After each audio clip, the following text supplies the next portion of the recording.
तो उपवास के लिए बहुत ही हेल्दी और टेस्टी बर्फ़ी की रेसिपी आज आपके साथ मैं शेयर करने वाली हूँ।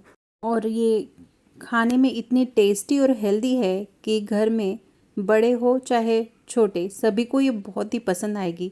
इसके जो इंग्रेडिएंट है वो इतने हेल्दी है कि आप इसे बनाकर घर पर रख सकते हैं और बच्चों के टिफ़िन में भी आप इसे दे सकते हैं। दिखने में तो ये बिल्कुल काजू कतली के जैसे इसका टेक्सचर जो है वो लग रहा है और खाने में भी उतनी ही टेस्टी ये लगती है। और काजू कतली से भी ज़्यादा ये हेल्दी है क्योंकि हम उसे बहुत ही हेल्दी इंग्रेडिएंट्स के साथ बनाने वाले हैं।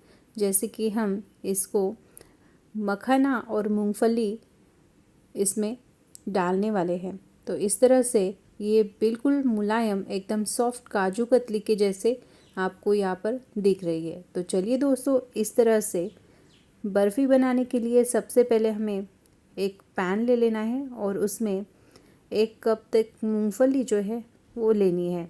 मूंगफली को हमें धीमी आंच पर करीबन 5 से 7 मिनट तक अच्छे से भूनना है। हमें फ्लेम जो है एकदम धीमी रखना है और एकदम धीमी आंच पर ही हमें इसे सेकना है ताकि ये जलनी नहीं चाहिए। तो धीमी आंच पर करीबन 5 से 7 मिनट मैंने इसे अच्छे से भून लिया है और इसको हमें साइड में निकाल लेना है। और इसके बाद हमें जिस कटोरी से हमने मूंगफली ली थी उसी कटोरी से मखाना जो है वो लेने हैं। तो यहाँ पर 1 कप मखाना जो है वो मैंने यहाँ पर ले लिए। उसे भी एकदम धीमी आंच पर हल्के से हमें रोस्ट करना है। बिल्कुल इसका कलर जो है वो बिल्कुल डार्क नहीं होना चाहिए या फिर हम कह सकते हैं एकदम लाल नहीं होना चाहिए। बस हल्के हाथों से चलाते हुए इसे रोस्ट कर लेना है। और गैस की फ्लेम मैंने यहाँ पर बंद कर दी है और इस तरह से ये मखाना जो है हाथों से इस तरह से क्रश होने चाहिए। मतलब इसका मॉइस्चर जो है वो निकल गया है और अच्छे से ये अभी भून चुके हैं। तो यहाँ पर जो मूंगफली हमने भूनी थी वो अभी ठंडी हो चुकी है। तो इसका छिलका अभी हमें निकाल कर रख देना है। तो यहाँ पर सारे छिलके जो है वो अच्छे से निकाल कर मैंने इसको साफ़ कर दिया है। और मिक्सर का जार लेकर हमें इसमें मूंगफली जो है वो पीसना है। तो पीसते समय हमें यह ध्यान रखना है कि हमें डायरेक्ट इसको पीसना नहीं है। तो चालू बंद कर कर हमें ऐसे धीरे धीरे इसको पीसना है ताकि ये अच्छे से बारीक हो और ज़्यादा इसका ऑयल जो है वो ना निकले। तो इस तरह से ये सारी मूंगफली अच्छे से मैंने इसका पाउडर जो है वो कर लिया है। आप चाहे तो छलनी से इसको एक बार छान सकते हैं।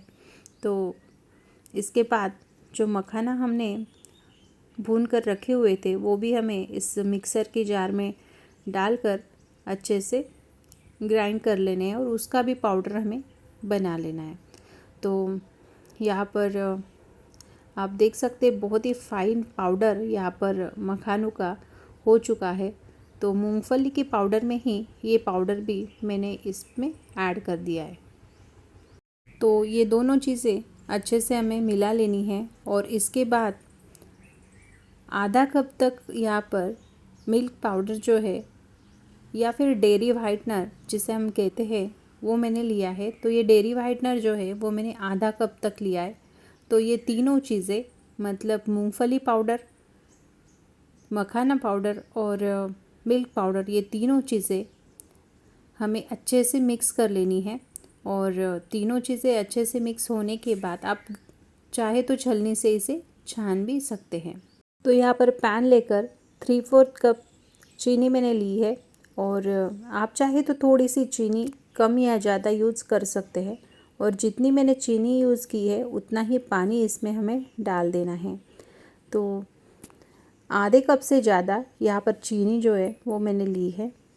तो अच्छे से मीडियम फ्लेम पर हमें ये चीनी जो है पानी में अच्छे से घोल कर मिक्स कर देनी है।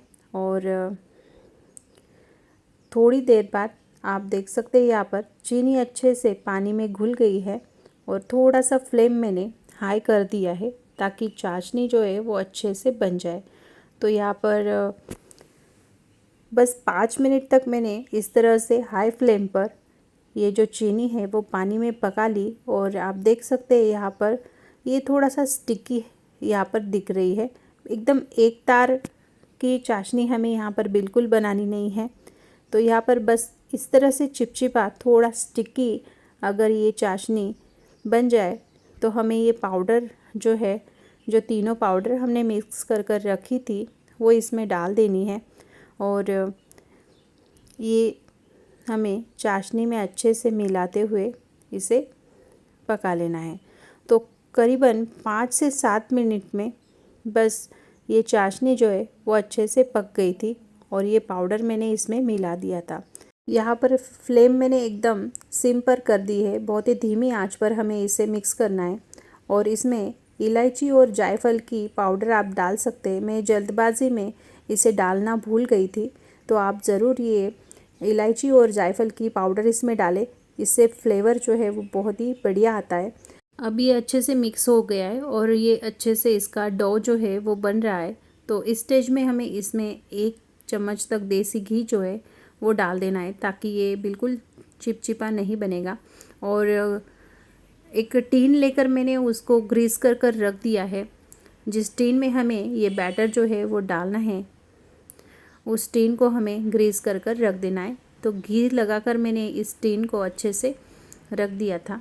तो ये बैटर हमें इवनली अच्छे से स्प्रेड कर देना है। आप चाहे तो ऊपर से गार्निशिंग के लिए यहाँ पर ड्राई फ्रूट डाल सकते हैं, या फिर कट करने के बाद भी उसे लगा सकते हैं। तो इस तरह से पूरा जो बैटर है वो इवनली यहाँ पर मैंने अच्छे से सेट कर दिया है। और इसके इस तरह से हमें कट्स जो है वो लगा लेने हैं। आप चाहे तो बाद में ठंडा होने के बाद भी इसकी कट्स जो है वो कर सकते हैं। तो यहाँ पर मैंने इनको कट कर कर रख दिया है और इस पर इस तरह से पिस्ता जो है वो गार्निशिंग के लिए लगा दिया है। तो दोस्तों, आपको मखाना और मूंगफली की ये बर्फ़ी की रेसिपी कैसे लगी ज़रूर कमेंट करके बताइए। और आगे भी इसी तरह के कुछ नई रेसिपीज़ के लिए चैनल को ज़रूर सब्सक्राइब करें। हम व्रत और उपवास में बहुत सारी रेसिपीज़ बनाते हैं, तो आज एक स्वीट रेसिपी एकदम रबड़ीदार मखाना की खीर आज मैं आपके साथ शेयर करने वाली हूँ। आप यहाँ पर देख सकते हैं खीर जो है एकदम रबड़ीदार और टेस्टी दिख रही है, लेकिन उसके साथ साथ ये बहुत ही हेल्दी भी है, क्योंकि मखाना और दूध अगर साथ में खाया जाए तो हड्डियों के लिए बहुत ही फ़ायदेमंद होता है। इससे हड्डियाँ जो है वो काफ़ी मजबूत बनती हैं और बच्चों को भी ये बहुत पसंद आती है। जब भी आपका कुछ मीठा खाने का मन करे तो आप इसे बनाकर खा सकते हैं। तो चलिए दोस्तों, इस तरह से मखाना की खीर बनाने के लिए यहाँ पर एक पैन गरम करके उसमें 1 चम्मच तक देसी घी हमें डालना है और 1 कटोरी तक मखाना डालकर हमें हल्का गुलाबी रंग का होने तक उसे भून लेना है। तो मखाना जो है वो हल्के गुलाबी रंग के होने तक अच्छे से जब भून जाए तो उसे इस तरह से आपको तोड़ कर देखना है। इस तरह से क्रश करने के बाद उसका अच्छी तरह से चूरा हाथों से होना चाहिए, मतलब आपके मखाना जो है वो अच्छे से रोस्ट हो चुके हैं। तो सारे मखाना इसी तरह से क्रश कर कर हमें एक प्लेट में निकाल लेने हैं। इसके बाद कढ़ाई में 1 चम्मच तक देसी घी डालकर हमें काजू, बादाम और किशमिश, ये जो ड्राई फ्रूट्स है वो आपके हिसाब से आप डाल सकते हैं, वो सारे अच्छे से घी में रोस्ट कर लेने हैं। और रोस्ट करने के बाद उनको भी साइड में हमें निकाल कर रख देना है।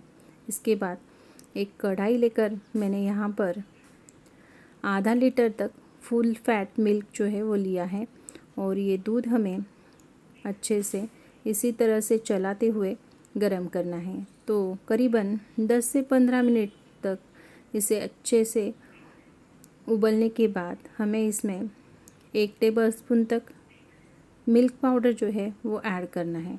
मिल्क पाउडर ऑप्शनल है, अगर आपके घर में अवेलेबल है तो आप डाल सकते हैं या फिर उसे स्किप भी कर सकते हैं। तो यहाँ पर मिल्क पाउडर डालने से दूध में जल्दी से गाढ़ापन आ जाता है, इसलिए यहाँ पर मैंने 1 टेबलस्पून तक मिल्क पाउडर जो है वो डालकर उसे दूध में अच्छे से मिला दिया है और फिर से साइड से इस तरह से उसके जो मलाई है वो अंदर की साइड डालकर मिक्स कर लिया है। 15 मिनट तक दूध अच्छे से उबलने के बाद धीरे धीरे इसमें अभी गाढ़ापन आना जो है वो शुरू हो गया है। यहाँ पर कुछ केसर मैंने दूध में भिगो कर रखा हुआ था, वो दूध और केसर हमें दूध में मिला देना है ताकि उसका हल्का सा पीला रंग दूध में आ जाए और अच्छे से उसे मिक्स करते हुए हमें उसे उबलने देना है। उसके बाद यहाँ पर जो